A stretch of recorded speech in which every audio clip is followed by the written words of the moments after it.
Let's see. Starting now. Good morning, everyone. This is Britt Simon. Thought I'd jump on live and take on some of your questions. Let's hope for some hard, tough, to the point questions this morning. I suspect it'll be a lot of here's my number, will I make it? Here's my embassy, what are they doing wrong? But that's fine. We'll answer some of those questions too. So let me start off with DV2020 and DV2021. Guess what? There's no news. No news at all. But still, every week I need to start off with that update. And it's getting tiring. It's tiring for everybody. Yes, we know you're frustrated, but we just have to wait for the outcome of the appeal. So good morning to you early risers, Shan and Martha.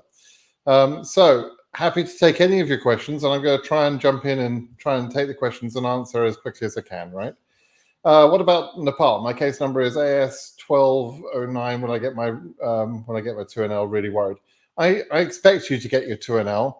Kathmandu only took 30 cases so far this month. That's weird. I don't know why they did that. I'm hoping to see a second batch of 2NLs going to Kathmandu this month. So we'll have to wait and see. We need for them to be doing, their normal level of interviews in order to get to your number, right? Advise case numbers in Nairobi 72AF. Should they move or stay? Kindly do the calculation, please. Nairobi just took 343 cases for the month of June. That was roughly double what they had done in the previous months. So if I was in Nairobi, I would feel pretty comfortable right now, even at 72K.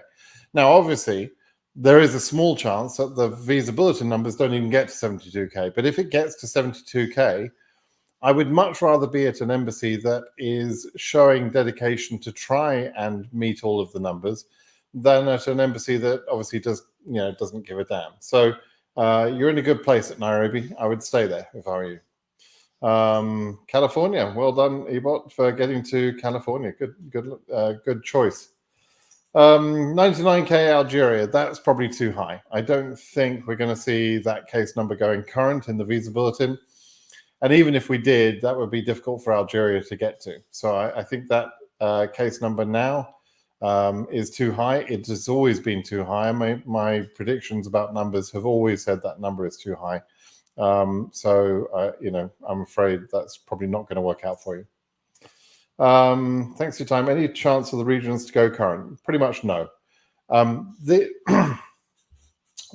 People who've only recently sort of got to understand the DV lottery process look at the most recent years since DV 2020, which was a COVID year, or DV 2019, which was a year when they introduced the document procedure, and therefore that was also chaos. And they look at those years and they say, hey, well, all those other years went current apart from DV 2023. And so therefore the region should go current. But it doesn't work like that, right? They selected in DV 2024, they selected 143,000 people. There are 55,000 visas available. Current means that there are enough visas for everybody left to interview. Well, how can that possibly work, right? Even if many of those 143,000 don't proceed with the process, how are we possibly going to get to a position where there would be enough visas for everyone? It's not going to happen. So, and I've made it very clear from the beginning, that isn't going to happen. From January, I said we would have to see serious dysfunction at multiple embassies. And whilst there has been more dysfunction than I expected at embassies like Accra and Addis, there's been more dysfunction than I thought we would still be experiencing.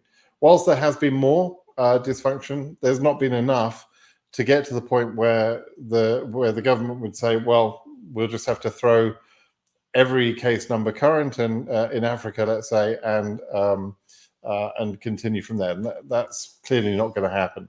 And then if you just look at it from the point of view of how many interviews they can schedule for the remaining 3 months, that also doesn't make any sense that they would go current, right?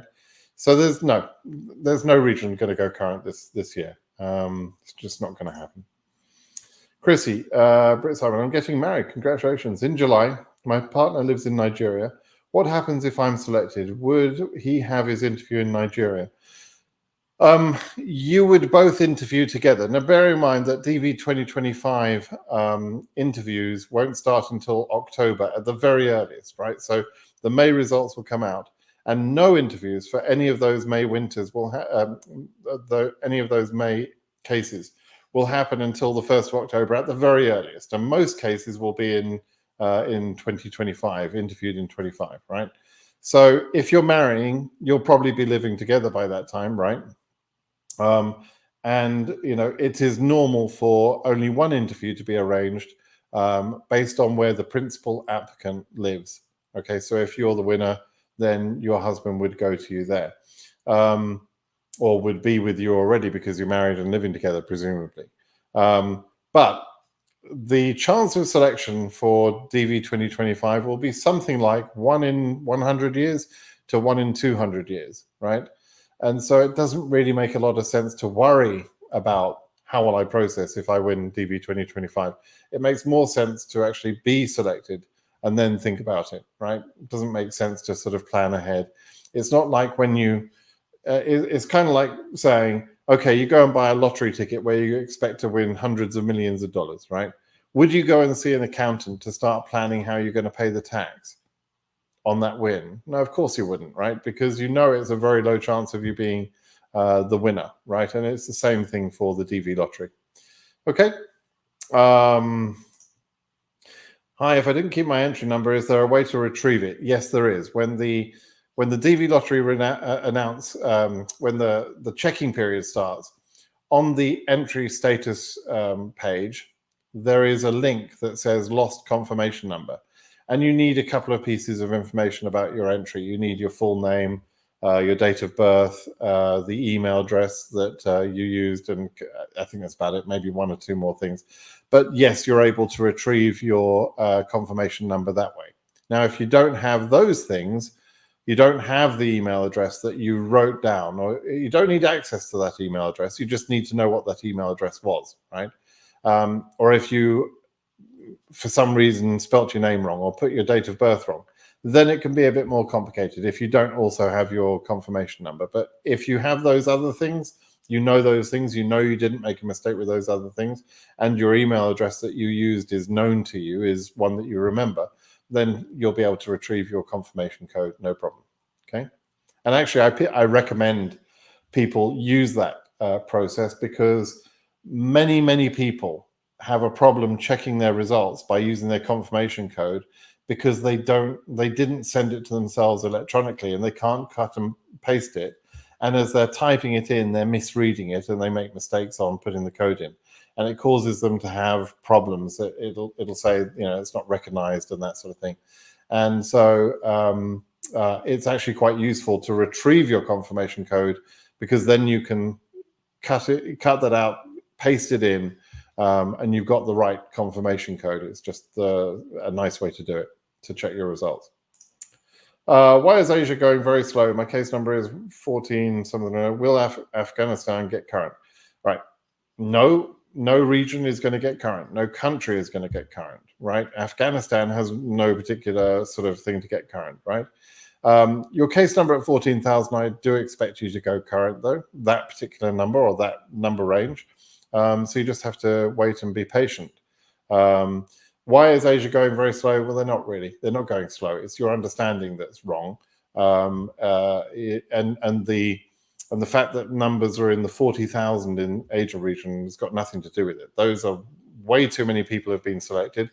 And so the higher case numbers, we were never going to get there, right? But we should be seeing some reasonable increases in the next visa bulletin or two. Okay, fingers crossed for that. Can CSB Casablanca take 270 cases in the next 3 months? Probably yes. So how can review your DV lottery page if you have a mistake? I don't know what that means. I think that was the same question that I just answered about the lost confirmation number, right? My case number is AS 21,000. Is there any chance to get an interview? I can't say there's no chance, but there's obviously high risk, right? That's a 12,000 increase from where we are. So we've gone through 9 months of visa bulletins. There are 3 months left. In 9 months, they got to 9,000. Is it likely they jump 12,000 in the next 3 months? Not really very likely. Is it possible? Yes, it's possible, but it's not very likely, right? So that's the best way I can put it, I think. Please, for DV62K Casablanca, is there any chance of having an interview? Yes. Please, what about 75K Lomé? Lomé is actually doing very well. It seems to be keeping up with the visa bulletin numbers pretty well.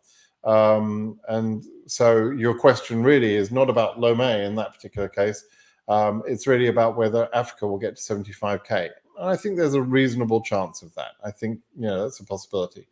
I start to get very dubious above 80,000. I mean, there's a risk at 70,000 for sure, but I think we're probably more likely to see a cutoff that's above 70,000 but below 80,000. So you could be in the right range.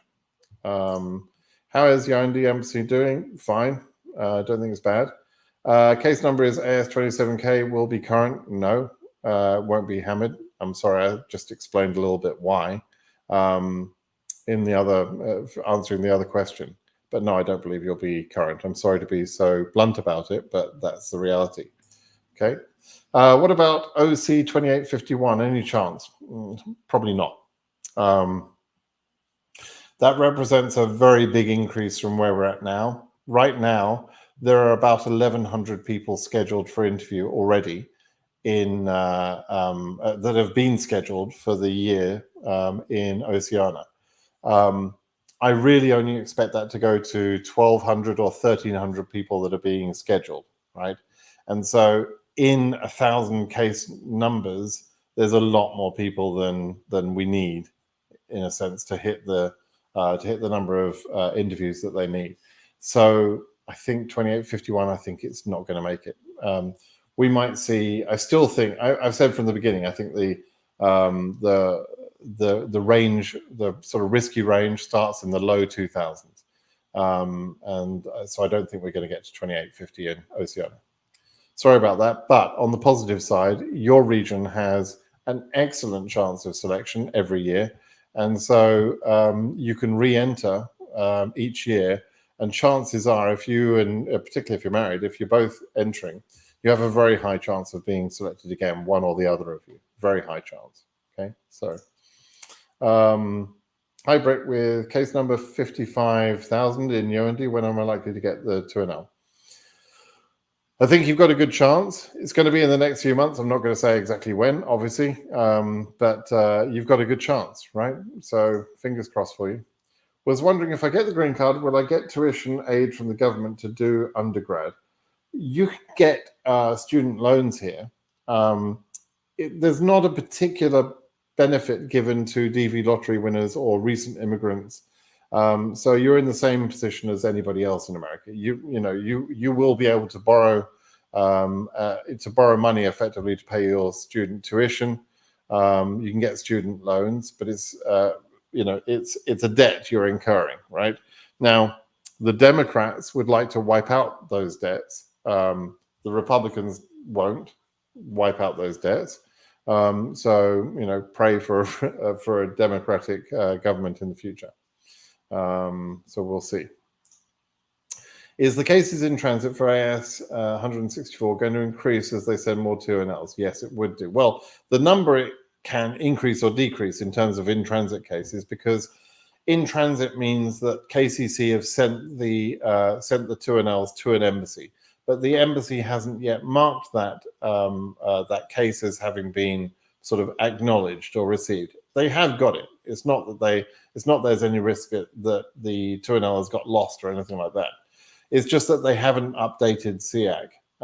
So the 164 could decrease because some embassies mark their cases being received, or it could increase because KCC send out more 2NLs.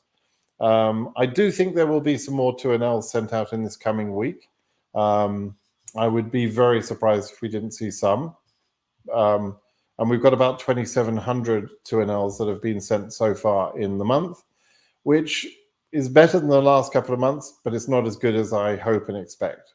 So that's why I'm expecting a few more 2NLs to be sent. Okay.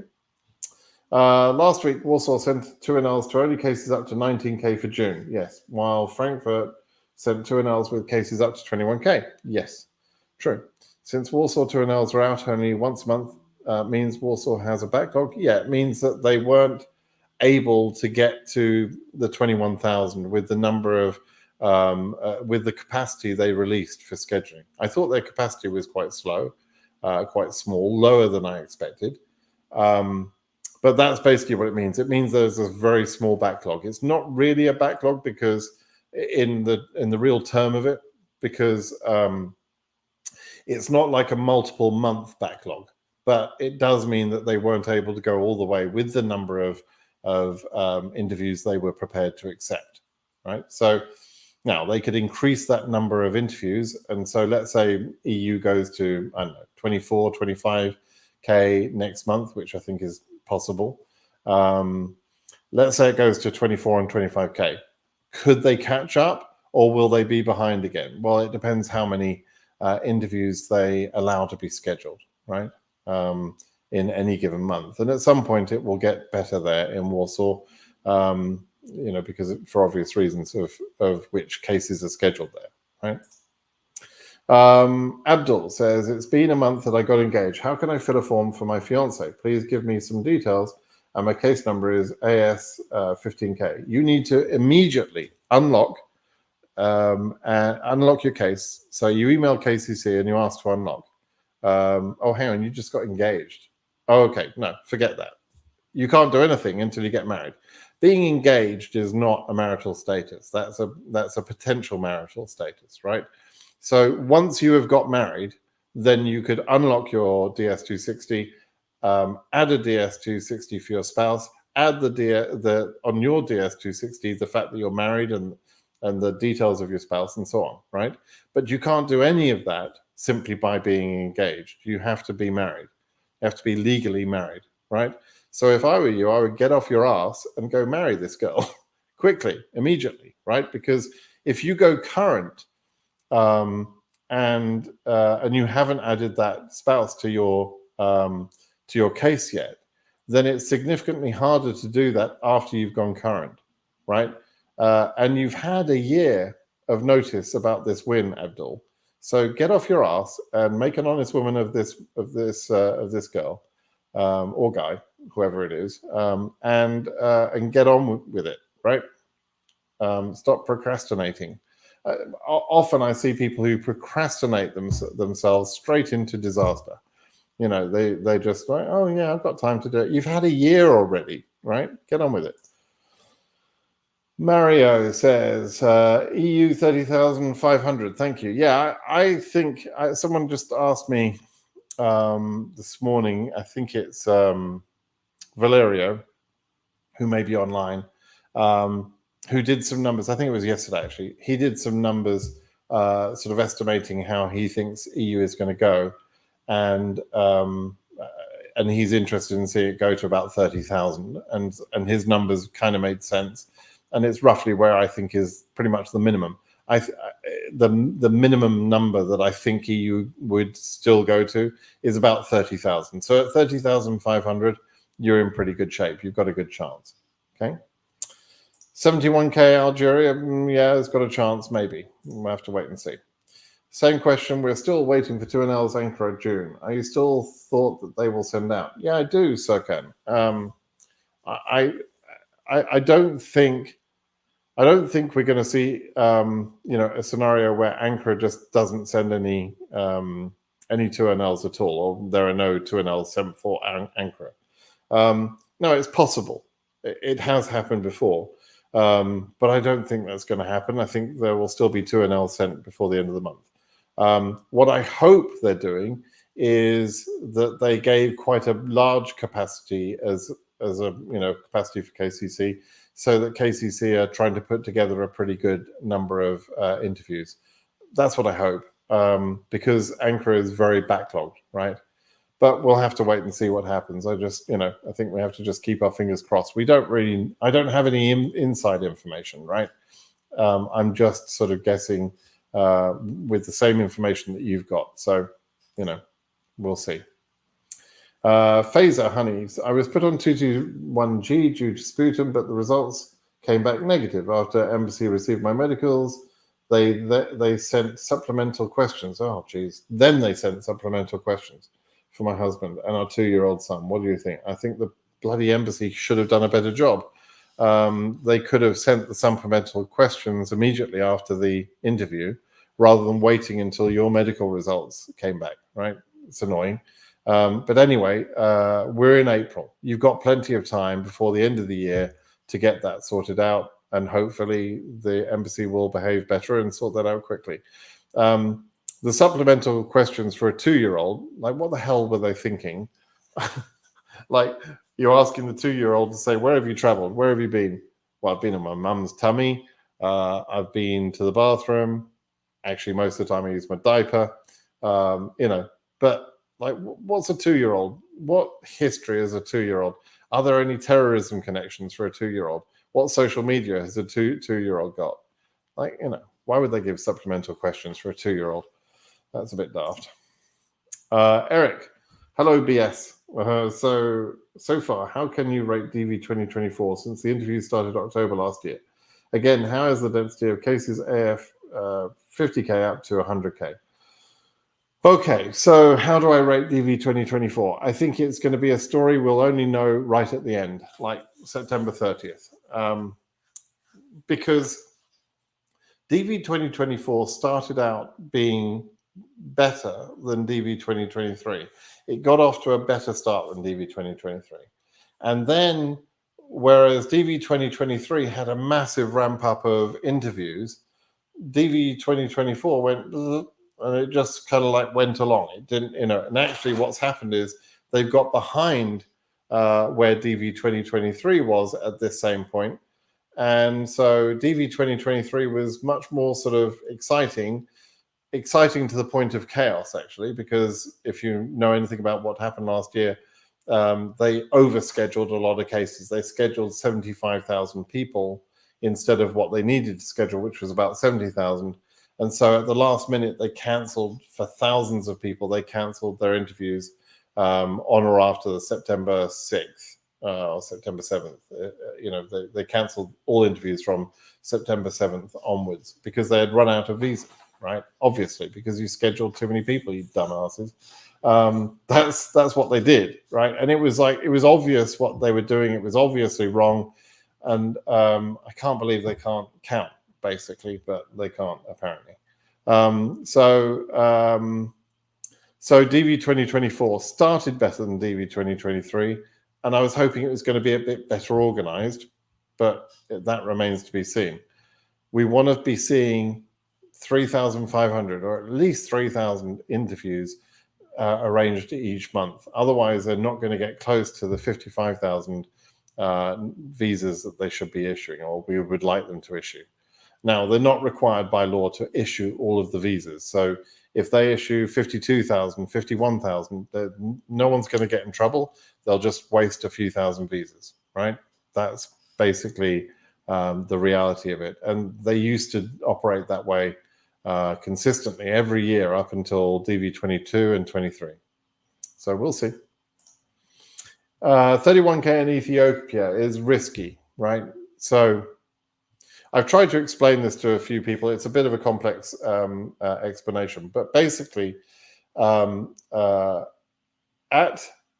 Addis, you can work out the number of interviews per 1,000, right? And then you can calculate what sort of capacity they're giving and how many interviews that they could take, therefore, and see how many thousands they got up to.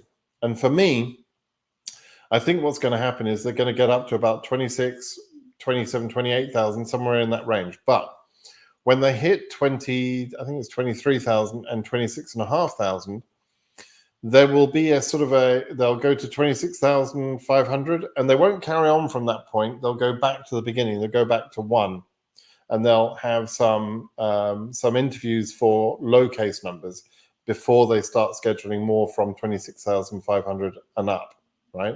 So that will surprise some people because they haven't been listening, and it will cost some people at higher case numbers like 30 something. It'll cost them their interviews basically. Now I could be wrong, and maybe you'll get lucky with AF31K in Ethiopia, but I think you're on the sort of the risky side of where I would like to be, right? Good luck, Ashu. Okay, Ebot says, when can my case becomes current? I'm going for AOS, AF53K, and received the letter for adjustment to status already. You're already current. Why the hell? Why are you asking this? Your case is current, unless you're in one of the limited countries, which you should have told me if that's the case. You could already have filed your I-485, and I hope you have paid enough attention to understand that, and that you could already have filed, right? So yeah, I know why you're asking what you're asking. It's a bit scary that you don't know about the early filing policy for adjustment to status. Okay, so why is Darus Alarm so slow and they do not have any cases for immediate relative? Well, good for you for checking the IR cases, right? And you're right, they are just underperforming as an embassy. Now, why is that? I don't know. I don't have any contacts there, right?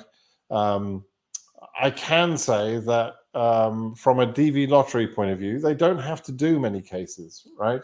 They don't have thousands of local people. So they're not doing so bad. They're just not doing great. I mean, I'd like to see them doing a little bit better. But I don't know the reasons why. Have they got some staffing problem there? I don't know. I don't know what the reason is. Hi, Britt. With how the VB is progressing, how big are the chances of AS 10,500 cut off in July? Whether it's July, well, do you mean July meaning for September interviews? I mean, AS 10,500 is going to go current, right? Will you interview in July? Will you interview in August? I don't know, but does it matter? You're going to get an interview. So, a lot of people here are very worried about their own cases, and I'm having to be very blunt, and to some of them say you've got no chance, right? To you, you're at the other end of the scale. You've got 100% chance of going current. You just need to be patient. And does it matter whether your interview is in July or August? Does it really matter? The green cards are still green either month, right? So be patient and be thankful that your case number is low enough that you don't have a problem, right? Like, for example, this one, AS 17,000 Sri Lanka. That person's got every right to be more scared than you, right? At 10,500. And hopefully, fingers crossed, AS 17,000 will go current, but it's not certain by any means, whereas 10,500 is. KDU only sent 32 NLs for June interviews. Yes. Concerning for cases above 12K, well, I answered that, right? I looked at previous years and they sent fewer 2NLs in few months. Yeah, so there was one particular month where Kathmandu sent a huge number of cases. I think it was like 900 cases in 1 month. It was bananas. So do they have the capacity? Yes, they absolutely have the capacity. It won't be a death blow if they only do take 30 for June. They could easily catch up in July, August, September, easily. And also what they could do is they could schedule cases for July and then move them to being June interviews. They can easily do that too, right? So, but I would be surprised at this time of year if they do that. But I, if they don't issue more 2NLs before the end of the month, don't panic. That's not the end of the world for case number 12,000. Case number 12,000 is more or less the end of the queue for Nepal, right? Because there are no cases in Nepal above 13,000. So 12,000 something is pretty high. But there's only 3,800 selectees for Nepal. So you have plenty of opportunity. And normally, Kathmandu does get to the end of its numbers, normally. Ray says, my 2NL just arrived 10th of April and my kid's passport still in the passport office. My interview is 23rd of April. Can I go without without my kids for the interview. No, don't go without your kids. Don't be so bloody stupid, Ray. God. All you do is you go to the interview with the kids and you say, my passport will be delayed. So you follow up with the passport. You don't not take the kids because you don't have their passports. You just go, and then your case will be a bit delayed while you get the passport from the passport office a little bit later, a week or 2 weeks later. That's a hell of a lot different to saying, oh, well, I won't bother taking my kids to America then. What are you thinking? Come on, Ray. Think logically. I don't know. So how many visas are issued so far in Asia region and how many are remaining? So you can always go and look at USCIS's website.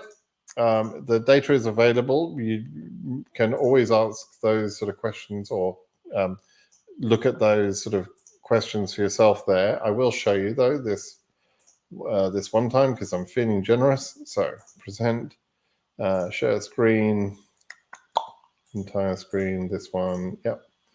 And let's put me over there, make me smaller.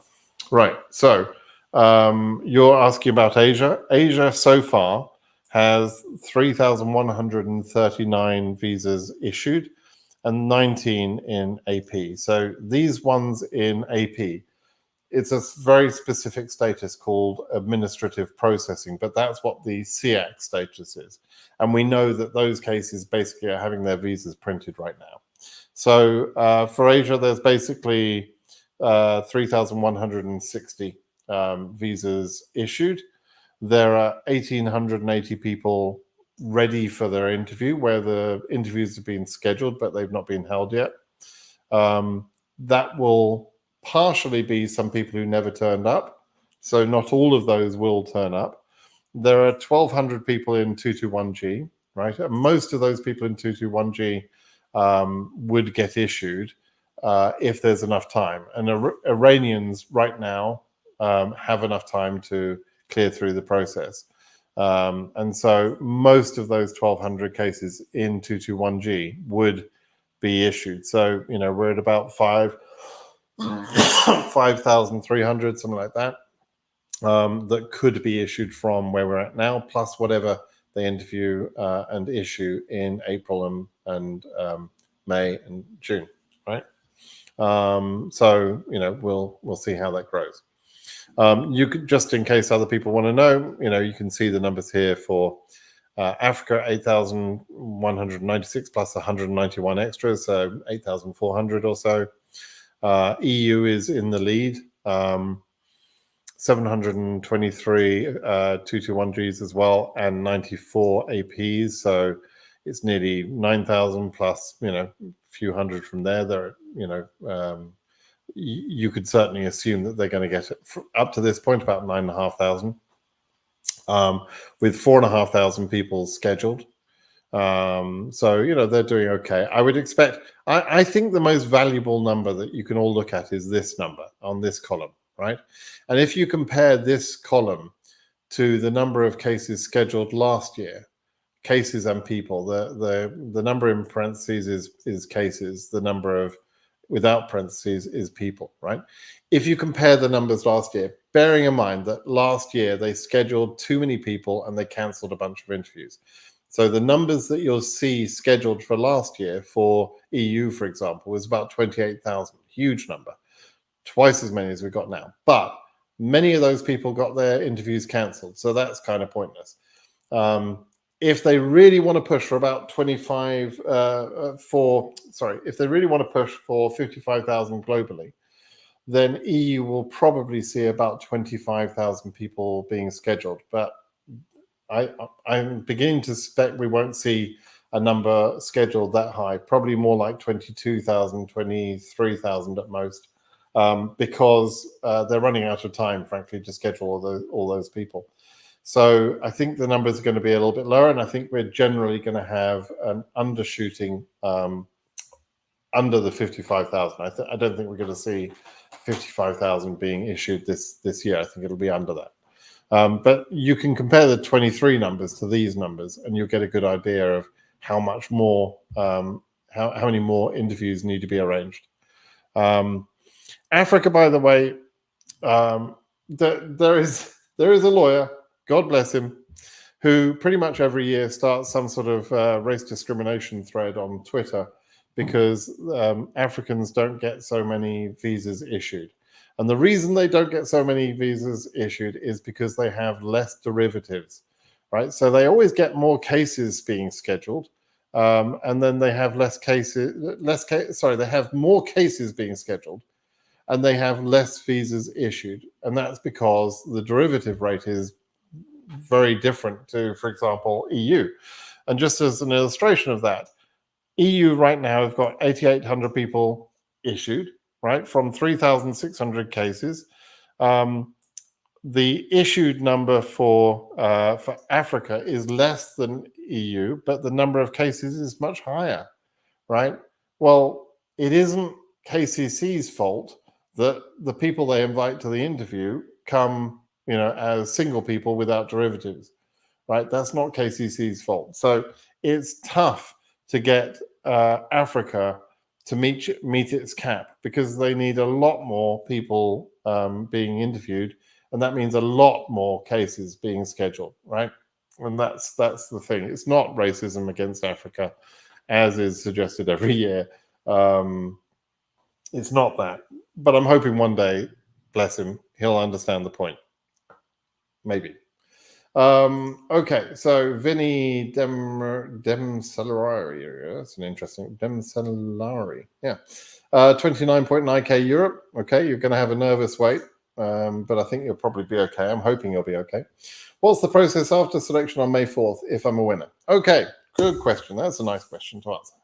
On May 4th, right? First thing, on May 4th, you're going to go to check your case number, and you're going to get frustrated because the website will be crashing all day on May 4th, right? So if you've got any care about your sanity at all, I suggest you wait until the late hours of Saturday night, or perhaps the next day, Sunday. Just check on that next day, and it will get better by Sunday and Monday. It will get a bit better. Actually, Monday will be busy again, but yeah, the first few hours is always a nightmare, right? Then the process. The steps you have to take is you have to complete your DS260. And if I were you, I would probably fill that in fairly soon after winning, right? Within a few days. Now, there are some exceptions to that. If you've got a very high case number, you probably want to slow down a little bit because there's no advantage to you to filling in your DS260 really fast. And if you're never going to get current, which you won't know for a while, but if you never get current, it can be a negative impact to you to fill in a DS260 if you don't get a chance to get interviewed, right? So be a little bit cautious about that. But for most people, by far, they're better off filling in the DS260 fairly early. And just don't do it so fast that you make stupid mistakes on your DS260 because you didn't bother to think what was important. What many people do is they go into the form and they make a rush job of it, and they make decisions which are not smart decisions. They're like, oh, well, the government doesn't really need to know my education history back to age 12. I'll just put in where I'm at college now. No, that's wrong. You're supposed to answer the questions correctly. Oh, the government doesn't need my full address history, so I'll do that later. Oh, I'll ignore that social media section. I'll just, give them some nonsense or not say anything. And so people make mistakes in completing their DS260, which means they're going to have to unlock and correct that bullshit later, right? And so it doesn't help to fill in the DS260 very quickly before you know what you're doing if you're not the sort of person that likes to follow instructions. If you can follow simple instructions and you answer the questions properly, then you can fill in the DS260 the same day you win, right? If you want, or the next day. It's very easy to fill it in. It takes maybe an hour or two. So, by all means do that. But basically, you fill in the DS260, and then you wait for processing. It'll take months for your case to be processed, probably. And depending on your case number, that will determine when in the year you're interviewed, between the 1st of October of 24 and 30th of September of 25, right? The higher case numbers tend to be interviewed later towards the end of that year. the lower case numbers tend to be interviewed at the beginning of that year, right? And so case workload is spread out throughout the whole year based mainly on your case number, okay? So that's how it works. You don't have to send documents in the interim. You take the documents to the interview. So that's basically the process. You fill in the DS260, you wait for notification about your interview. When you get the notification about your interview, you book a medical, and that whole process might take between 6 months and a year and a half for after May. So there's plenty of time for you to learn more about that, okay? But yeah, do fill in your DS260. Generally, for most people, 99% of people probably should fill in their DS260 pretty much straight away, okay? 68K Algeria, what do you think? You've got a chance, maybe. There was someone else who asked about 71K Algeria. You know, that's in the realms of possibility. Abdul says, what's your prediction for the next visa bulletin? Can they jump to AF 70K? No, I don't think it will go that far. I mean, it could do. We've seen that sort of thing happen in the past, but I don't think that will happen. I think we'll probably see another sort of 5,000, maybe a little bit more, maybe 7,000 or 8,000 more. You know, maybe we see something. I mean, I'd like to see maybe AF 65,000, but that sounds a bit high. Maybe 62, 63, might see that. So fingers crossed for that. I think the EU number, I'm expecting that to go to about 23, 24,000. Asia, I'm expecting it to go to maybe 11,500. You know, I'm expecting a pretty good jump because I've said that I understand how the process works very well. But I want to see the government pushing the visa bulletin numbers a bit higher than they really need to, sooner rather than later. That way, what they can do is they can go higher on, you know, next visa bulletin, and then they could keep the number the same the following month, for example. They don't have to go every month. They don't have to increase every month. But I would much rather they would make more cases current earlier, and, you know, get some of these interviews done and out the way. I'd much rather they do that. So if they're going to increase the numbers anyway, then increase them now. That's what I'd like them to do. Increase them pretty well now, right? Go to AF 70K. That would be nice. I don't think it's very likely, but that would be nice, right? Because more people would be current, and we would be able to see which embassies can cope with that workload. And not all of them will be able to cope with that, but at least we could try. And then it also gives people who are doing adjustment to status a bit more time as well. So it's a useful thing. So anyway, we'll see. Okay, can I fill the DS260 with a 5 months valid passport? You can, and during the interview provide a valid. Yes, you can do that. You can provide a different updated passport during the interview. Yes. Amaro says, do you expect my number to be current for the interview of the next VB? AF 60K from Algeria. 60K for Africa will be current, pretty much certain, but for Algeria in particular, I don't know. I'm not sure. I haven't looked at the numbers for Algeria.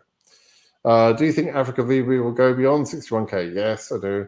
If yes, the case will get 2NL in May in Nairobi. No, Nairobi did a fantastic job of catching up to some extent, but I don't think they can get to, for example, 61K unless they have another bumper month, right, of 350 interviews, something like that. They would have to do some number like that to get to 61K. I think it might take them 2 months to actually catch up with the visa bulletin, and it would be 2 months of high number of interviews, right? But by doubling the numbers last month, they put themselves in with a real shot to catch up with the visa bulletin, to be, you know, one of the best embassies this year. So that's, you know, good on them. I like to see it. Regarding to Kigali Embassy's performance, do you think that case number 35K will have the interview? Wait and see on that one. I'm not sure what Kigali are up to, frankly. We'll have to wait and see. Is it possible for E to be current this year? No. No, it's not. My interview is in May. As West Africans, we have some attires that we wear for formal occasions. My question is, can I wear that for my interview in Mumbai? you can if you're comfortable with that. I mean, I don't know what attires you're talking about. Formal occasions. Yeah, I mean, you can wear whatever you want to wear. You don't need to wear what I would call your Sunday best. You don't need to sort of wear what you would wear to a wedding or something like that. Generally, be comfortable. But if you're very comfortable in the attire you're talking about, then go in that. There's no harm in that. Nobody's gonna give you a problem because you're wearing traditional, somewhat formal dress. That's fine. You just might stand out a bit in Mumbai.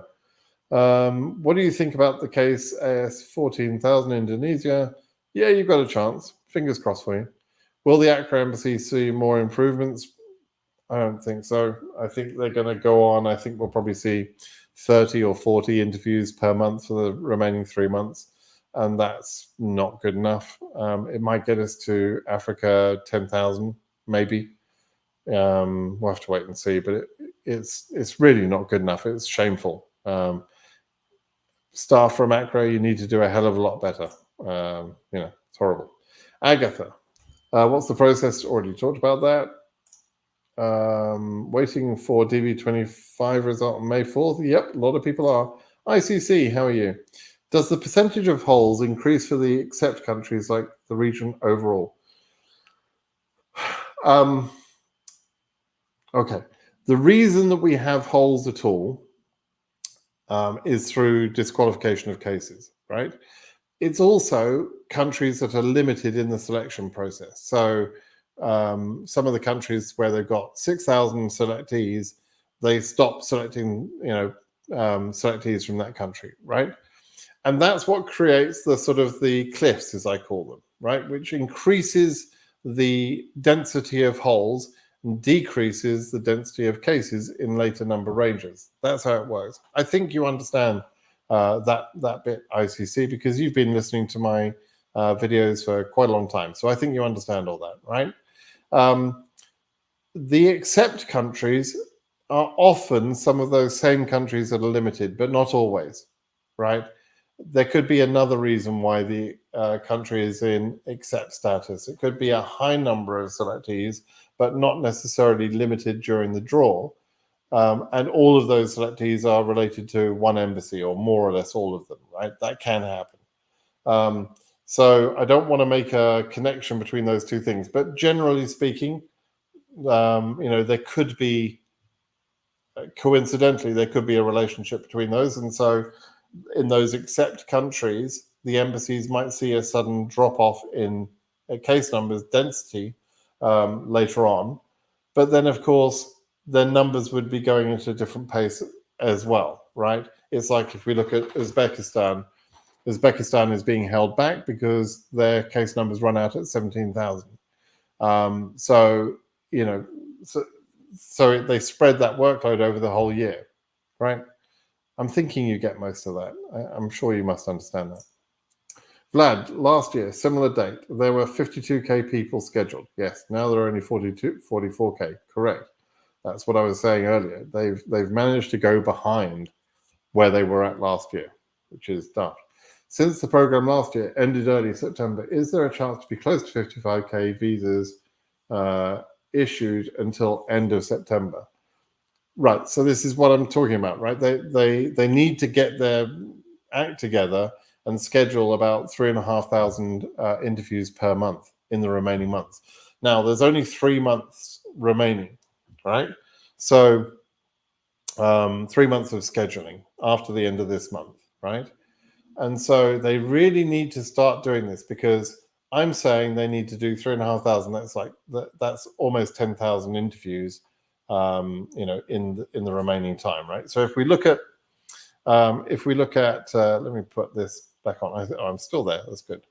So if we look at the number of interviews scheduled so far, we've got 44,000 people being interviewed so far, and we've got about 21,000 cases that have been scheduled. So I'm suggesting in the final 3 months, they need to be pushing like hell, almost 50% more. Now, it's a big ask. I totally know that it's a big ask.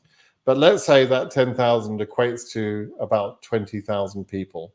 That would get us to 64,000, 65,000. That's still 10,000 less people than DV 2023, right? And so what I'm asking for is a big ask in one sense, but in the other way, I'm only asking them to get, approach what they did last year. So now what it does mean is I'm almost certain we're not going to see 55,000 being met. I don't think we're suddenly going to start seeing massive numbers being scheduled. I could be wrong, but I don't think it's going to happen.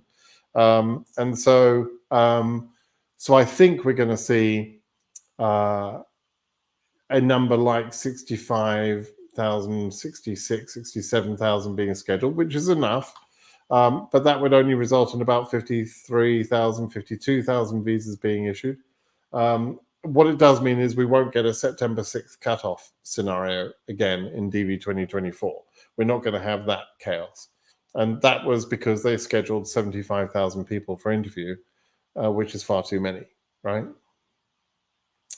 Okay, any update about DV 2020? Started off with that at the beginning of the video. There's no update. Mr. Britton, comment on the performance of Nairobi Embassy and which case number are we at currently? Okay, so Nairobi is doing very well. We're currently, what did they get to? Let's see. Let me just check on that. 24. You can do this yourselves, people, but anyway, I'll do this for you. They are just over 50,000. I think the final case number is just over 50,000 or so. But they just issued, 343 2NLs for the month of June, which was a doubling of the previous month, which is, it's good that they're going in that direction. So fingers crossed, let's hope for more of that. Okay, good afternoon. How come you don't cover the South America region? I'm from Trinidad and Tobago. I do cover that region, and there's really no problems there. Havana is doing well. Guayaquil is doing well. I tend to talk about it less because I get less viewers from that region. I speak Spanish, but a lot of people in that region don't come to me for advice. But also I don't speak about it much because it's all going quite well there, right? I tend to address the areas where there are problems. I talk about the problems to try and help people out. And in South America, there are not really any problems. Things are going pretty well there. They've issued, what have they done? They've issued 1,077 visas already. They've got 456 people scheduled. They're doing fine. They're going to hit their quota. Please, I'm in Ghana, but because of the backlogs, can I ask MVC and change my location? You could have done. I've just started to tell people in the last few days that it's probably too late for people that want to move. You can try, but KCC won't cooperate with you. And the only real way, if you're already current, the only real way of being moved has disappeared for you, because if you're already current, KCC won't unlock your case. And so, it becomes very, very difficult. I was telling people back in January to move the hell out of Ghana, right? And I was shouting it from the rooftops in January, in February, and March.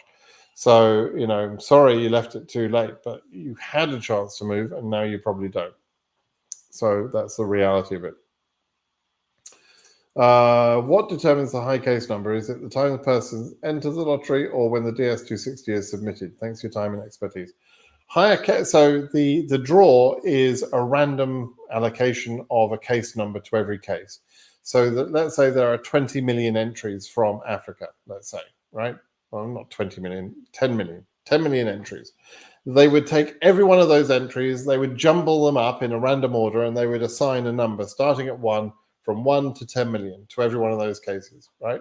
It's completely random. By the way, at the very same time, they're going to take all the EU entries and all the AS entries. They're going to do the same jumbling up. They're going to randomly order them and then assign numbers.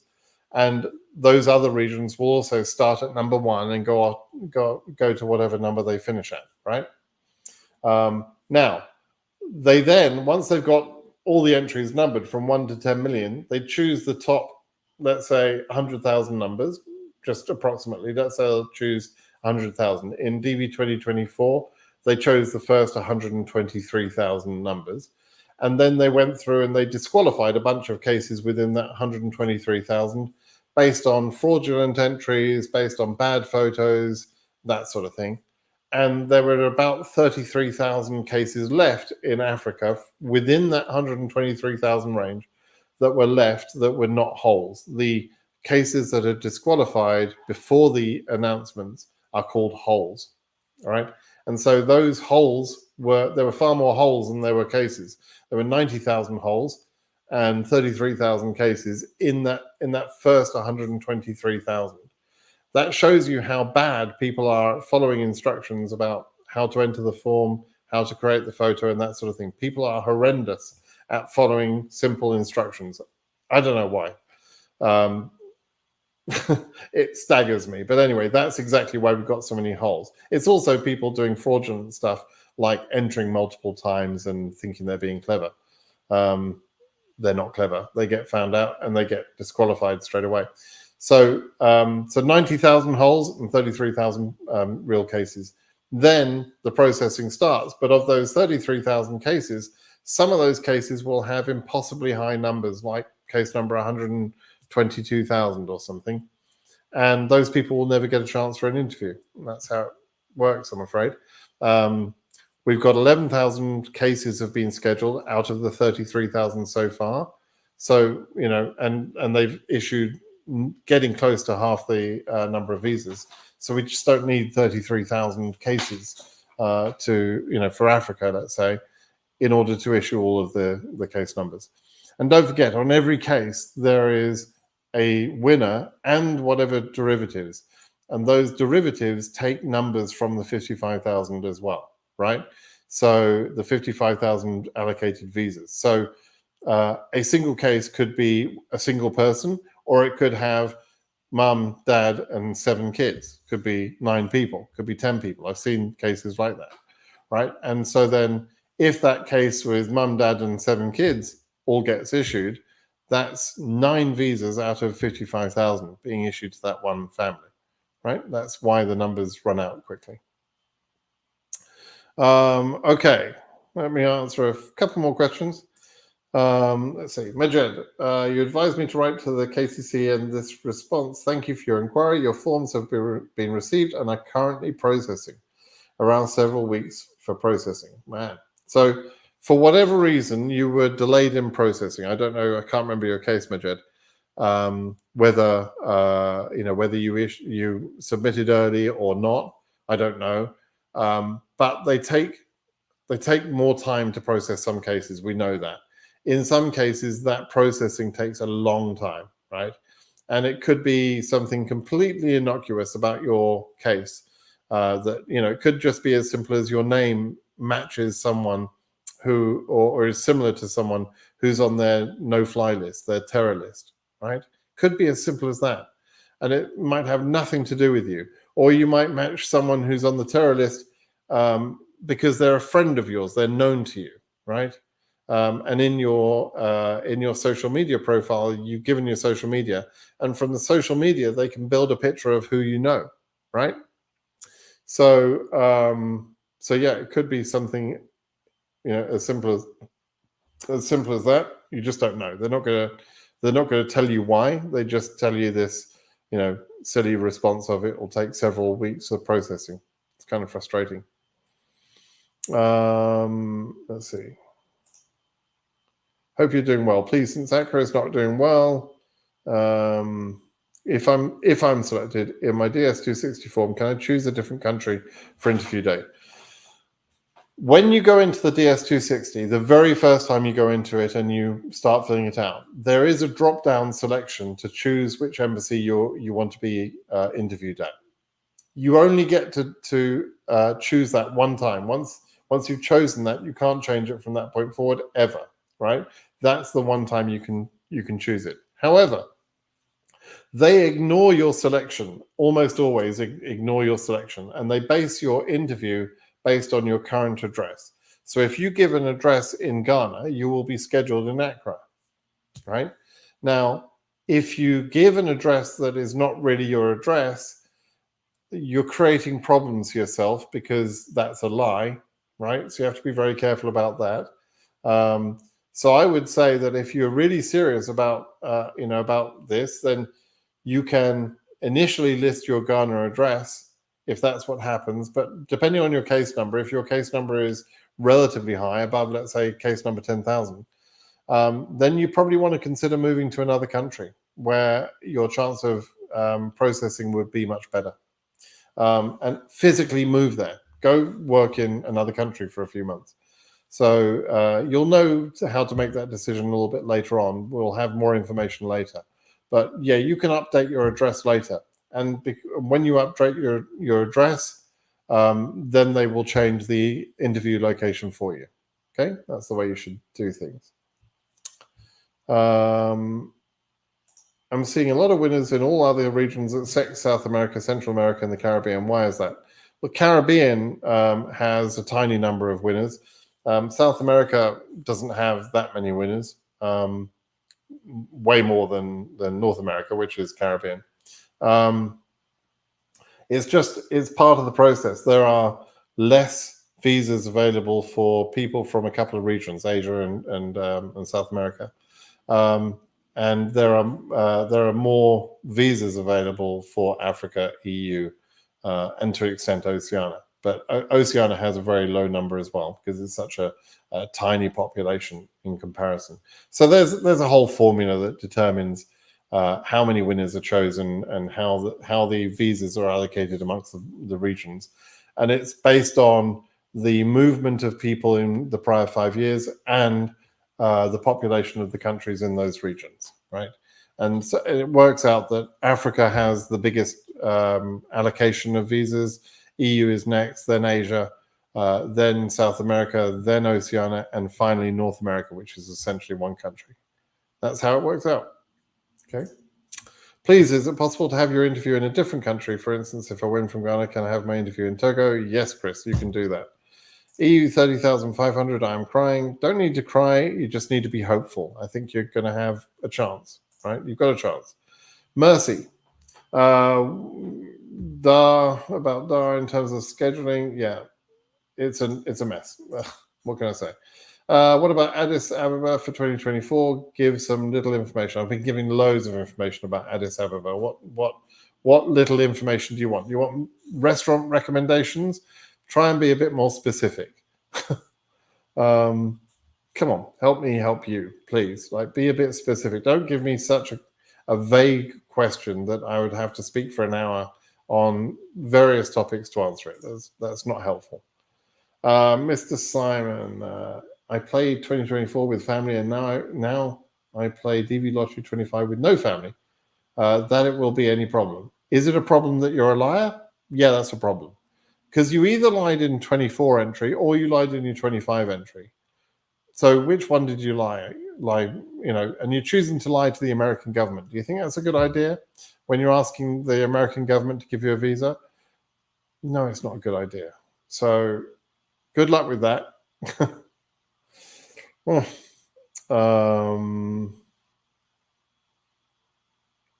Okay, I'm just going to scroll through, see if I can find an interesting question.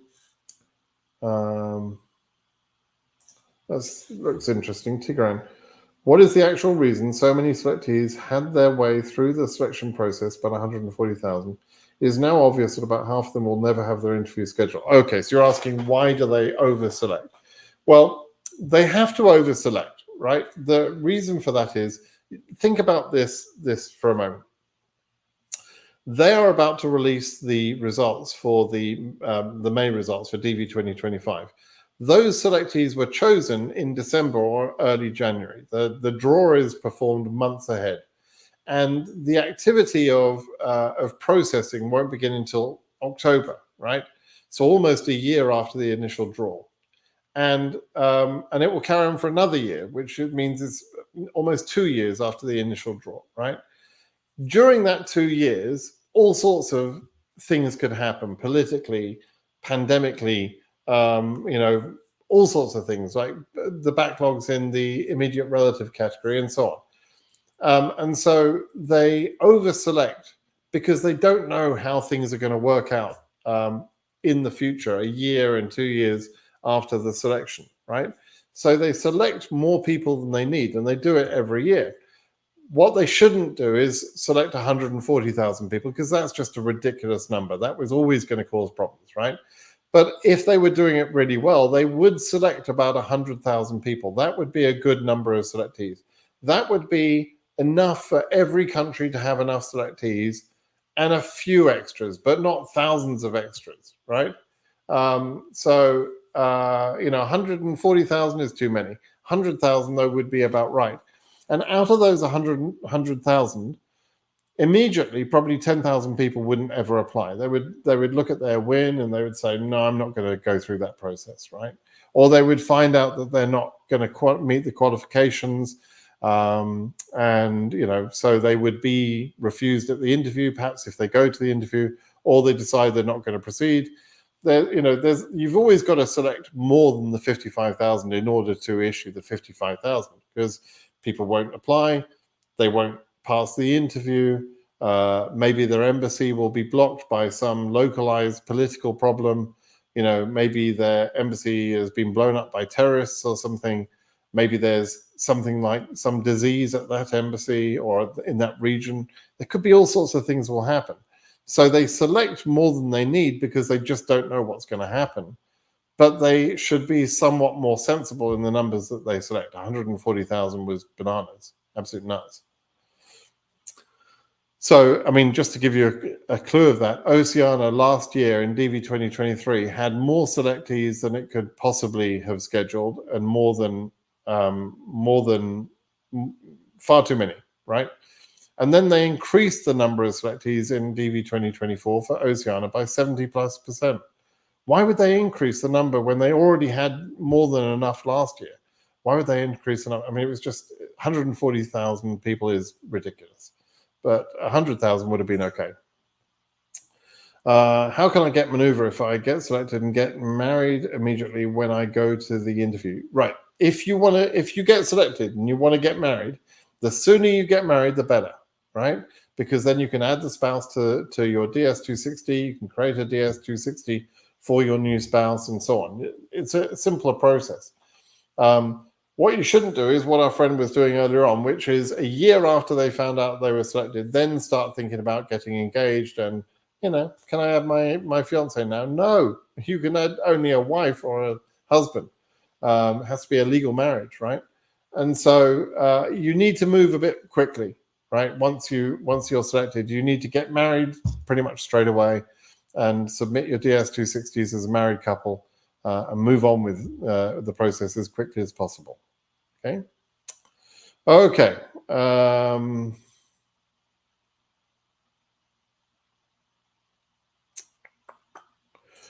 Let's say, will everyone who applied in 2023 get a response on the 4th of May, or people get responded to in batches? That's another good question. Basically, everybody will see one of two things. When they go in and they check their case number in the entry status check page, they will see either the words "you are not selected," which means you're not selected, and I'll come back to that in a minute, or you see a letter, and the letter gives you details of your selection, right? One of the two things will happen.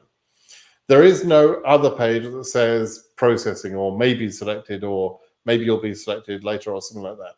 And everybody would see one of those two things.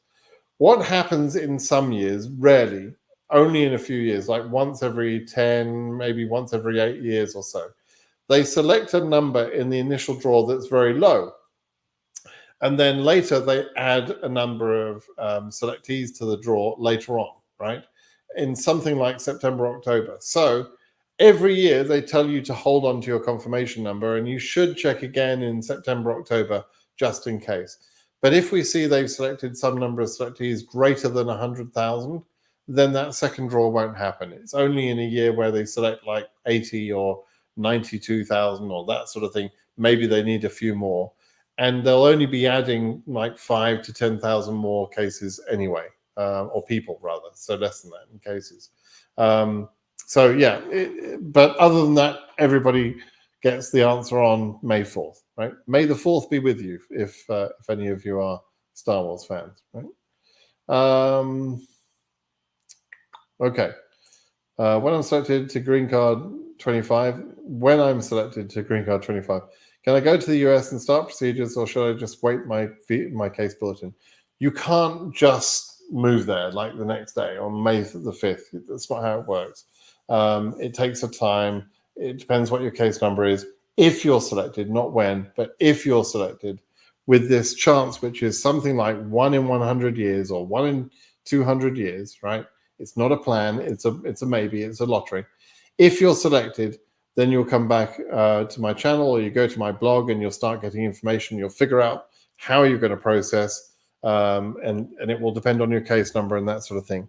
You don't just get on a plane and go to America. That's not how it works, right? Okay, let me see. One more question. We'll call it a day. Let's see who's going to be the lucky question.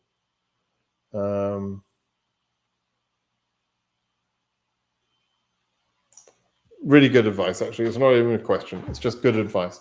Almost 2 years since we moved here to the US. Always remember being in the position of too many here right now, says Angel. I just want to say be patient and never lose faith. Thank Brick for everything he did. Well, you're welcome, Angel. That's really good advice. Patience pays in this process. Being truthful, being patient, those are the things you have to do in this process. It's not a quick thing. I think a lot of people probably don't know, but I was actually a beneficiary of the DV Lottery program myself. My wife was the winner. I was the derivative. And I remember very clearly that when we were selected in the first few days, I'm like, yeah, we're going. This was 2013. We were selected. And I'm like, okay, we're going to book the flights. We're moving there. And I'd already been in America for a lot of times. I'd worked in America a lot prior to that. So for me, it was a very comfortable thing to just book a flight and move to America, right? But that's not how the process works. And in the end, it was September the 2nd of 2014 before I got my status changed in America to become a green card holder, right? So I found out in May of 2013, didn't actually process my DV lottery case until September 2nd. It should have been earlier than that. There's a whole story behind that. But nevertheless, September 2nd is when I actually got approval on my adjustment of status case, because I was already I had moved to America on an H1 visa in the interim period. And so I moved to America in February of 2014 on an H1 visa. So I then did an adjustment of status from that. But yeah, you have to have patience. And you must have been telling the truth all the way through the process. Very important. Anyway, Angel, I hope things are going well for you after your 2 years in America.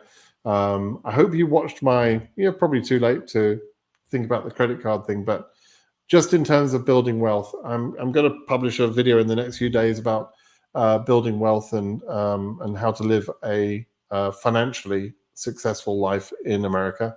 It's not that money is everything.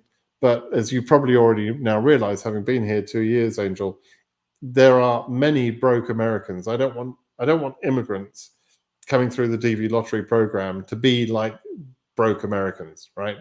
You should be smarter than the Americans. Sorry to say it, but you should be smarter than the Americans.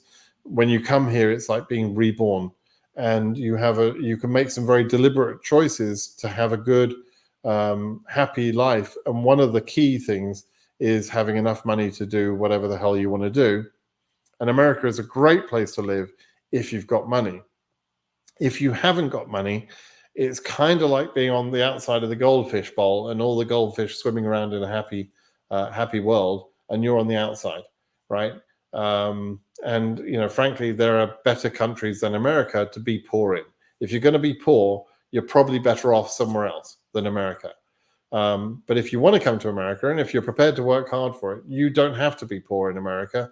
You can do very well, but just don't go into debt like most Americans. Half of America are in debt. It's unbelievable to me. They get themselves into debt ridiculously easy. So I want to give some people advice on that and how to live a good life, so that when you're older and you're coming to retirement, you can, like I can, choose wherever the hell you want to live in the world, and you'll have plenty of money to do that wherever, whether it's in an expensive area or a cheaper area or however you want to live. It's a nice feeling to be able to choose that sort of life. And I'm making those sort of choices and thinking, making those sort of plans now, and I'm doing so from a comfortable position because I've made smart decisions. So I'm hoping you're doing the same thing, Angel. All right, everybody. Thanks for listening to me today. Sorry to ramble on a little bit, but good luck to everybody in 2 weeks' time on May the 4th. May the 4th be with you again. And fingers crossed for everybody who's hoping to win. And let's see good news for DV2024 people and also DV2020 and 2021. Let's hope there's going to be some news on those years too. All right, everybody. Have a good day. Bye-bye.